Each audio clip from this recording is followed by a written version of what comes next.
Hello అండి. నమస్తే. నా పేరు మునిశేఖర్. ఈరోజు ప్రధాన పత్రికలైన ఈనాడు, సాక్షి వాటి యొక్క ముఖ్యమైన ఉద్దేశాల గురించి తెలుసుకుందాం. ముందుగా ఈనాడులోకి వెళ్దామండి. ఈనాడులోకి వెళ్తే నిన్న బ్యానర్ వార్త ఏంటంటే, నిన్న 2 ఏళ్లు పూర్తయినటువంటి సందర్భంగా కూటమి ప్రభుత్వం తిరుపతిలో భారీ బహిరంగ సభ ఒకటి ఏర్పాటు చేసింది. అదే అభివృద్ధి సంక్షేమం అనేటువంటి పేరుతో ఒక భారీ బహిరంగ సభ ఏర్పాటు చేసింది. దాంట్లో పవన్ కళ్యాణ్ గారు, బీజేపీ వాళ్ళు, లోకేష్ గారు, తమ్మసాని చంద్రశేఖర్ అందరూ హాజరయ్యారు. దాని గురించి తిరుపతిలో జరిగిన భారీ బహిరంగ సభ గురించి ఈరోజు వార్తలు చూద్దాం. పోతే విధ్వంసం నుంచి వికాసం వైపు ఒక్కో అడుగు వేస్తూ వచ్చాం. రాష్ట్రానికి కేంద్రం ఆక్సిజన్ అందిస్తోంది. ప్రాణాలు నిలబెట్టుకుంటున్నాం. మేము వచ్చాక 23 లక్షల కోట్లు పెట్టుబడి తెచ్చాం. విశాఖ, అమరావతి, తిరుపతి కేంద్రాలుగా అన్ని జిల్లాల అభివృద్ధికి 2 ఏళ్ల నమ్మకం. అభివృద్ధి సంక్షేమ సభలో ముఖ్యమంత్రి చంద్రబాబు అంటూ ఒక వార్తను మనం చూడొచ్చు. పోతే చీకటి పాలన చీల్చుకునే 2 ఏళ్ల క్రిందట ప్రజాపాలన వచ్చింది. ఆ పరిపాలన ఆ, ఆ ఫలితాలు గెలుపుకు కాకుండా రాష్ట్ర పునర్నిర్మాణానికి అప్పచెప్పినటువంటి బాధ్యతగా భావించాం. గత ప్రభుత్వానికి దెబ్బతిన్న వ్యవస్థలను నిలబెట్టుకున్నాం. శాంతి భద్రతలను కాపాడుతాం. ఆ, ప్రజల ఆస్తులను రక్షిస్తున్నాం. 2 ఏళ్లుగా చాలా పనులు చేశాం. ఇచ్చిన హామీలు ఒక్కోటిగా నిర్వహిస్తూ వస్తున్నాం. దీర్ఘకాలిక సమస్యలను పరిష్కరించాం.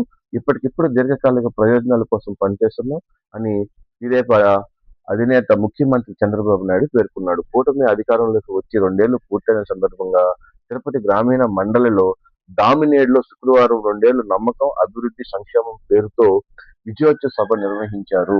సీఎం చంద్రబాబు, ఉప ముఖ్యమంత్రి పవన్ కళ్యాణ్, బీజేపీ రాష్ట్ర అధ్యక్షుడు పివిఎన్ మాధవ్, తెదేపా కార్యనిర్వాహకులు అధ్యక్షుడు నారా లోకేష్, కేంద్ర మంత్రులు రామ్మోహన్ నాయుడు, పెమ్మసాని చంద్రశేఖర్, రాష్ట్ర మంత్రులు, ఎమ్మెల్యేలు, ఎమ్మెల్సీలు, కూటమి నేతలు అందరూ హాజరైనట్టు ఇక్కడ ఓ బ్యానర్ వార్తలో చూడొచ్చు. అయితే సంక్షేమ పథకాలు అన్నిటినీ అమలు చేయట్లేదండి.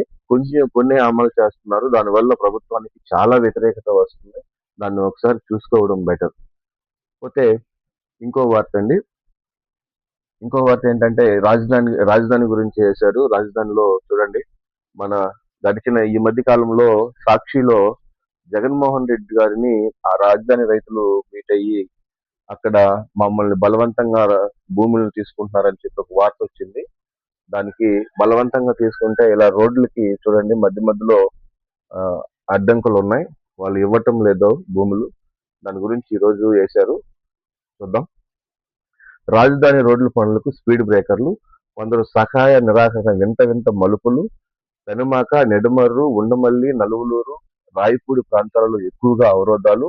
ప్రస్తుతం ముక్కలు ముక్కలుగా పంపుతులతో సాగుతున్నటువంటి నిర్మాణాలు అంటూ ఒక బ్యానర్ వార్త వేశారు. అది 2లో ఉంది. చూద్దాం. ఒకసారి క్లారిటీగా చూడొచ్చు. రోడ్డు మధ్యలో ఆగి దాన్ని కట్ చేసుకొని తీసుకొని పోతున్నారు. అంటే ఈ మధ్యలో వాళ్ళు భూములు ఇవ్వటం లేదు అని ఒక వార్త చూడొచ్చు. అది లోపల పేజీలో ఉంది. లోపల పేజీ 2లో ఉందండి. చూద్దాం దాని గురించి. పోతే ఈ రోజు నుంచి ఈనాడు వాళ్ళు రోజు ఒక పత్రిక శీర్షిక లాగా వేస్తారంట అండి. పీడకల నుంచి ప్రగతి తీరాలకు అని ప్రభుత్వానికి అనుకూలంగా ఒక శీర్షిక వేస్తారంటే దాని గురించి వేశారు ఈనాడు వారు. 5 ఏళ్ల జగన్ రాష్ట్ర ప్రజలకు మర్చిపోలేని పీడకలని, 5 ఏళ్లలో రాష్ట్రంలో ఎటు చూసినా అరాచకం రాజ్యం వెళుతుందని, ఆర్థిక వ్యవస్థ చిన్నాభిన్నమైందని, గంజాయి, మాదక ద్రవ్యాలతో యువత నిర్వీర్యమైందని, అక్రమ అరెస్టులు, భూకబ్జాలు, మద్యం, ఇసుక వంటి కుంభకోణాలతో వైకాపా నేతలు పెట్టిరేగిపోయారని, గనుల్ని, భూముల్ని, ప్రకృతి వనరుల్ని చెడగొట్టారని, పోలవరం ప్రాజెక్టులను అస్తవ్యస్తం చేశారని, అమరావతిపై కక్ష కట్టారని విధ్వంసానికి దిగారు. 2024లో కూటమి ప్రభుత్వం ఏర్పడటంతో జన స్వేచ్ఛ వాయువుగా పీల్చుకుంటున్నారు. ప్రభుత్వం తొలి ప్రాధాన్యతగా పోలవరం, అమరావతి ప్రాజెక్టులను పట్టాలెక్కించింది. వివిధ వర్గాలకి ఇస్తున్న పెన్షన్లు మొత్తం గణనీయంగా పెంచింది. దెబ్బతిన్న రాష్ట్ర బ్రాండ్లు ఇమేజ్ను శరవేగంగా పునరుద్ధరించుకున్నాయి. జగన్ ప్రభుత్వం అరాచకాలతో ఏపీ వైపు చూడాలంటే వణికిపోతున్నారు. పారిశ్రామిక ప్రభుత్వం అండతో ఈ 2 ఏళ్లలోనే కూటమి ప్రభుత్వం అభివృద్ధి సంక్షేమాలతో జోడెద్దుల బండిలా పరుగులు తీస్తోంది. కూటమి ప్రభుత్వం ఏర్పడ్డాక 2 ఏళ్లు పూర్తయిన సందర్భంగా ప్రత్యేక కథనాలు నేటి నుంచి అని సాక్షిలో ప్రతిరోజు ఈ ప్రభుత్వం గురించి రాస్తారంట అండి. దాని గురించి ఒక బ్యానర్ వార్త చూడొచ్చు. అయితే భారత నౌకలపై దాడి చేసింది ఇరానే. అమెరికా అధ్యక్షుడు ట్రంప్. నిన్న మన నౌకలపై దాడి చేశారు కదా అండి. దాని గురించి ఈరోజు బ్యానర్ వార్తలు వేశారు. కానీ నేను చేయలేదు, అమెరికా చేయలేదు, ఇరానే చేసిందని అమెరికా అధ్యక్షుడు ట్రంప్ తాత చెప్పాడు. దాని గురించి ఒకసారి చూద్దాం. ఒమన్ తీరంలో వాణిజ్య నౌకలపై ఈ వారం జరిగినటువంటి దాడుల గురించి అమెరికా అధ్యక్షుడు డొనాల్డ్ ట్రంప్ కీలక వ్యాఖ్యలు చేశారు. ఆ దాడులు చేసింది తాము కాదని, హార్మోజ్ జలసంధిని వీడుతున్నటువంటి భారత నౌకపై ఇతనే ఇరానియన్ డ్రోన్లతో గురువారం దాడులు తెగబడిందని, అది ఎంత మాత్రము అయోధ్య కాదని ట్రూత్ సోషల్ లో శుక్రవారం పోస్ట్ పెట్టారు. ఒమన్ తీరంలో భారతీయులున్న 3 వాణిజ్య నౌకలపై ఈ వారంలో దాడులు జరగ్గా 3 భారతీయులు నావీలకు మరణించిన సంగతి గమనార్హమే. కానీ తమ దిగ్బంధనాన్ని ఉల్లంఘిస్తూ ఇరాన్ నుంచి చమురులు రవాణా చేసేందుకు ప్రయత్నించేందుకు ఆ నౌకపై దాడి చేశామని అమెరికా సెంట్రల్ కమాండ్ కూడా ప్రకటించిందని, అయినప్పటికీ ట్రంప్ ఇప్పటికి అందుకు భిన్నమైనటువంటి ప్రకటన చేయడం చర్చనీయాంశంగా మారింది అంటూ ఓ బ్యానర్ వార్తలో చూడొచ్చు. దీని వెనకాల చాలా పెద్ద రాజకీయ కుట్ర ఉంటుందండి. ఎందుకంటే ఇరాన్కి ఇండియాకి పెట్టేయడానికి చూస్తున్నాడు. దాని గురించి చూడొచ్చు. సో 2వ పేజీలోకి వెళ్దాం.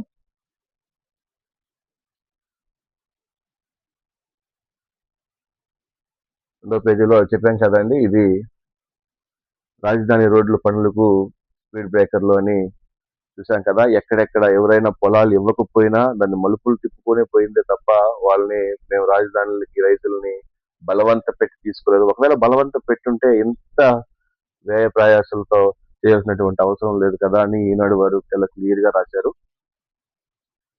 దాని గురించి చూద్దాం. అమరావతి పనులు మళ్లీ పట్టాలెక్కించి దాదాపు ఏడాదిన్నర అవుతున్నా ఇప్పటికీ ఒక్క ప్రధాన రహదారి నిర్మాణానికి కూడా పూర్తి స్థాయిలో భూమి అందుబాటులోకి లేదు. భూ సమీకరణాలతో భూములు ఇచ్చేందుకు కొందరు ముందుకు రాకపోవడం, అవి చెదురుముదురుగా అక్కడక్కడ ఎక్కడో ముక్కగా ఉండటంతో ప్రధాని రహదారుల నిర్మాణం, వాగులు, రిజర్వాయర్ పనులకు తీవ్ర అవరోధం కలుగుతోంది. మధ్యలో రైతులు ఇవ్వమని ముక్కున వదిలేసి అటు ఇటు రోడ్లు వేస్తున్నారు. ఆ రహదారిని వినియోగంలోకి తేవాలంటే పనులు నిలిచిపోయిన చోటే రోడ్లను తాత్కాలికంగా పక్క నుంచి పంపు తిప్పుతున్నారు. ఇట్లాంటి చోట తరచూ ప్రమాదాలు కూడా జరుగుతున్నాయి అంటూ బ్యానర్ వార్తలో రాశారు.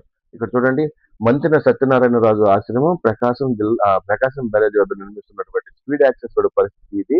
రైతులు భూములు ఇచ్చిన చోట ముక్కలు ముక్కలుగా నిర్మించాలి. ఇలా ఈ రోడ్డు పూర్తి కావడంతో ఒక చోట ఇలా పంపు తిప్పి కరకట్ట రోడ్డుకు అనుసంధానించారు. అంటే ఇలా వెళ్లాల్సిన రోడ్డు ఉన్నటువంటి గ్రాఫ్ దీన్ని ఇలా తిప్పి చేసినటువంటిది. అలాగే ఇలా మధ్యలో కొంత పొలం ఇవ్వకపోవడంతో మంచిన సత్యనారాయణ ఆశ్రమం వద్ద ఇలా పంపు తిప్పారు. ఇక్కడ ఇది భూమి ఇవ్వకపోవడంతో ఇది ఇలా వెళ్లాల్సిన రోడ్డు ఇలా తిప్పి చేశారు అని క్లియర్ గా ఫోటోలతో సహా ఈనాడులో రాశారు. చూడండి. సో దీన్ని ఎలా కొలికి తీసుకొస్తుందో ప్రభుత్వం చూడాలి. కోనసీమ కొబ్బరి మార్కెట్ డేలా, పొరుగు రాష్ట్రాల కాయలపై వ్యాపారులు మక్కువ, మనకంటే నాణ్యమైనది తక్కువ, ధరకు దక్కడంతోనే కారణం అంటూ తక్కువ ధరకు దక్కుతున్నాయంట. దానికే కారణం అని చెప్పి బ్యానర్ వార్తలో మనం చూడొచ్చు. చాలా క్లియర్ గా రాశారండి అమరావతి గురించి. ఓకే, గ్రామీణ ప్రాంతాల్లో ప్లాస్టిక్ వ్యర్థాలు రీసైక్లింగ్ యూనిట్లు ఏర్పాటు చేస్తున్నారంటండి. దాని గురించి ఒకటి రాశారు. 210 పంచాయతీల్లో ఏర్పాటు నిర్ణయం, స్వచ్ఛాంధ్ర కార్పొరేషన్ స్వేచ్ఛ అనుసంధానంతో ముందుకు అంటూ బ్యానర్ వార్త చూడొచ్చు. పెరుగుతున్నటువంటి ప్లాస్టిక్ వ్యర్థాలను తగ్గించేందుకు ప్రభుత్వం కీలక నిర్ణయం తీసుకుంది. రాష్ట్ర వ్యాప్తంగా గ్రామీణ ప్రాంతాల్లో ప్లాస్టిక్ వ్యర్థాలను రీసైక్లింగ్ యూనిట్లు ఏర్పాటు చేయాలని నిర్ణయించుకుంది. ఇప్పటికే అనువైనటువంటి 210 పంచాయతీలు గుర్తించి వాటిలో తొలి విడతగా 50 చోట్ల యంత్రాలను అందుబాటులోకి తీసుకుని వచ్చింది. మిగతా చోట్ల విస్తరించేందుకు చర్యలు చేపట్టింది. నిర్వహణకు డ్వాక్రా మహిళలు అప్పగించనుంది. ఈ మేరకు స్వచ్ఛాంధ్ర కార్పొరేషన్స్ అధికారులు ముందుకు వెళ్తున్నారు. నెలకు 15 నుంచి 20 వేలు ఆదాయం వస్తుందంటండి. ఒక్కో యూనిట్ ఏర్పాటుకు 16 లక్షల వ్యయం కానుంది. దీన్ని ప్రభుత్వం గ్రాంట్ గా ఇస్తుంది. ఒక్కో యూనిట్ పరిధిలో జనాభాను బట్టి 7-8 గ్రామాలను అనుసంధానిస్తారు. యూనిట్ నిర్మాణానికి 3 నుంచి 5 మంది డ్వాక్రా మహిళలు అప్పగిస్తారు. వారు పంచాయతీ సిబ్బంది నుంచి ప్లాస్టిక్ వ్యర్థాలను కొంటారు. రీసైకిల్ కి అనుగుణంగా ప్రాసెస్ చేసిన తర్వాత వాటిని విక్రయిస్తారు. మార్కెటింగ్‌కు ఇబ్బంది లేకుండా ముందుగానే ఓ సంస్థ ఒప్పందం చేసుకుంటున్నారు. నిర్వహణ ఖర్చులు పోను మిగతా ఆదాయాన్ని సభ్యులు పంచుకుంటారు. ఈ విధానంలో ఒక్కో మహిళ నెలకు 15,000-20,000 వరకు ఆర్జించవచ్చు అని అంచనా. ఈ యూనిట్లు నిర్వహించే ద్వారా డ్వాక్రా మహిళలను గ్రీన్ ఎంటర్‌ప్రైజెస్‌గా వ్యవహరిస్తున్నారు. 2-3 నెలలుగా పైలట్ ప్రాజెక్టులు కొన్ని చోట్ల డ్వాక్రా మహిళలు నిర్వహించాలని సెర్చ్ అధికారులు నిర్ణయించారు అంటూ ఓ బ్యానర్ వార్తను చేశారండి. ఇది ఉన్నది ఉన్నట్టు జరిగితే ఒక ఆదాయమే మహిళలకి అని చూద్దాం ఏం జరుగుతుందో. పోతే కుంభకోణం అజరహో అని ఓ బ్యానర్ వార్త వేశారు. సాధారణంగా పెద్ద బోట్లు సాగరాలతో చాలా లోపలికి వెళ్తే కుంభకోణం చేప చిక్కుతుంది. అయితే ప్రస్తుతం వేట నిషేధం అమల్లో ఉండడంతో సముద్రంలోకి మత్స్యకారులు వెళ్లేందుకు అనుమతించడం, తెరచాప పడడంపై మాత్రం కొద్ది దుమారం వరకు వెళ్లి సముద్రంలో రీతితో వేట కొనసాగుతున్నారు. అలా వెళ్లిన కొందరు పంట పండింది, విశాఖ తీరంలో భారీ కొమ్ము చొప్ప పడిందంట అండి. దాని గురించి బ్యానర్ వార్త వేశారు. పోతే గిరిజన మహిళపై వైకాపా నాయకుడు అత్యాచారం అంటూ బ్యానర్ వార్త చూడొచ్చు.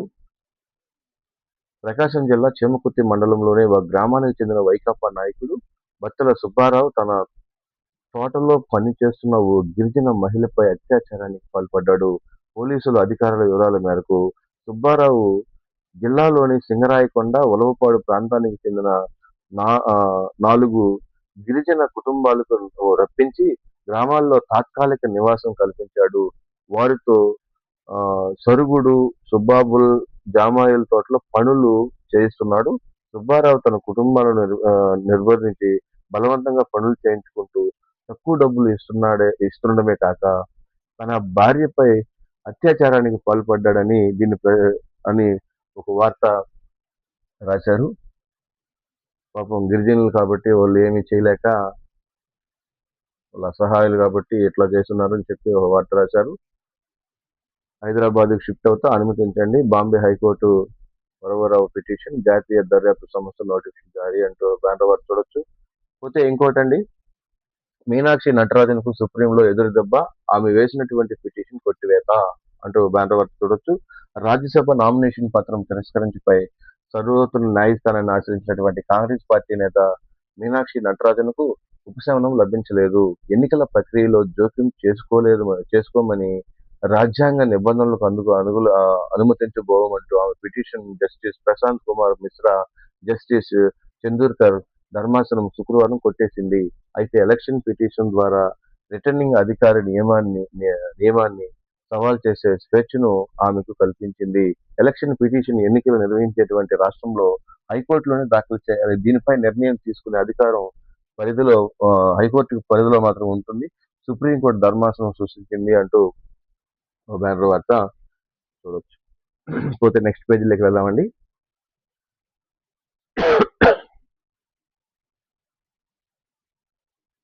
నెక్స్ట్ పేజ్ అండి.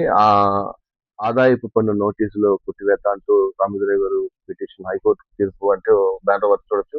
మార్గదర్శి ఫైనాన్స్ కు ఆదాయపు పన్ను చట్టం సెక్షన్ 271D కింద ఆదాయపు పన్ను విభాగం ఇచ్చినటువంటి నోటీసును తెలంగాణ హైకోర్టు శుక్రవారం కొట్టేసింది.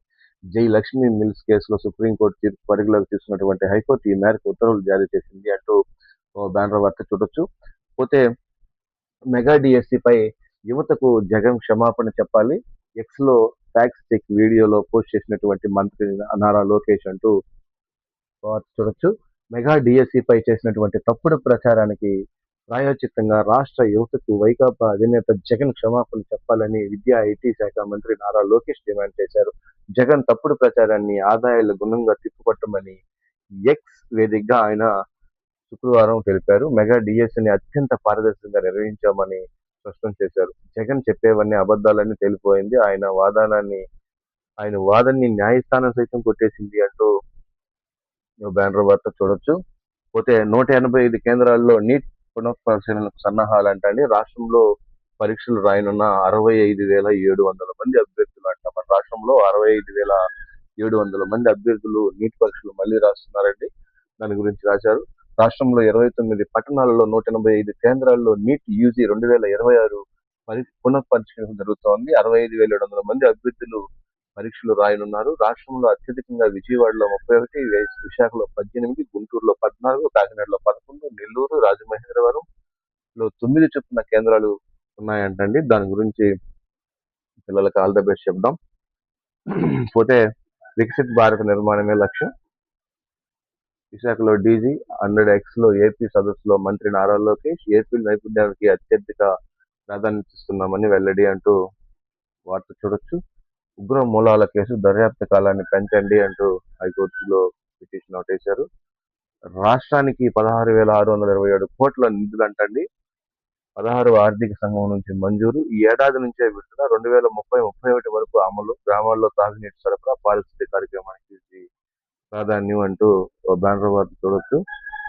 పాపికొండలకు వెళ్తున్న బోటులో సాంకేతిక లోపం, పర్యాటకులకు మరో బోటులో ఎక్కించినటువంటి విహారయాత్ర కొనసాగింపు అంటూ బ్యానర్ వార్త చూడొచ్చు. పాట్నాల సురేష్ మృతిపై చంద్రబాబు విచారం అని ఆయన కుటుంబానికి సానుభూతి కలిగించినట్టు ఒక వార్త చూడొచ్చు.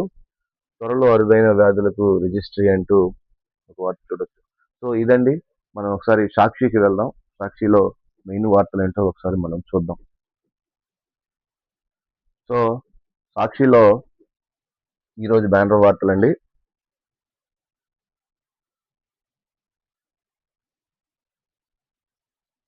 అంటే వెన్నుపోటుపై తిరుగుబాటు అంటే బాబు 2 ఏళ్ల దగాపై ప్రజా ఉద్యమం అంట. నిన్న 2 ఏళ్ల పాలనపై వాళ్ళు అక్కడ మీటింగ్ పెడితే వీళ్ళు ఇక్కడ మీటింగ్ పెట్టారు. కొత్త సత్యనారాయణ గారు వాళ్ళు. వెన్నుపోటుపై తిరుగుబాటు, వెన్నుపోటుపై 2 ఏళ్ల ర్యాలీతో ఉప్పొంగినటువంటి జనం అంటూ ఒక వార్త చూడొచ్చు. రాష్ట్ర వ్యాప్తంగా నియోజకవర్గాల కేంద్రాల్లో ప్రజలు కదం తొక్కి వైఎస్ఆర్సీపీ శ్రేణులు అంటూ వార్త వేశారు.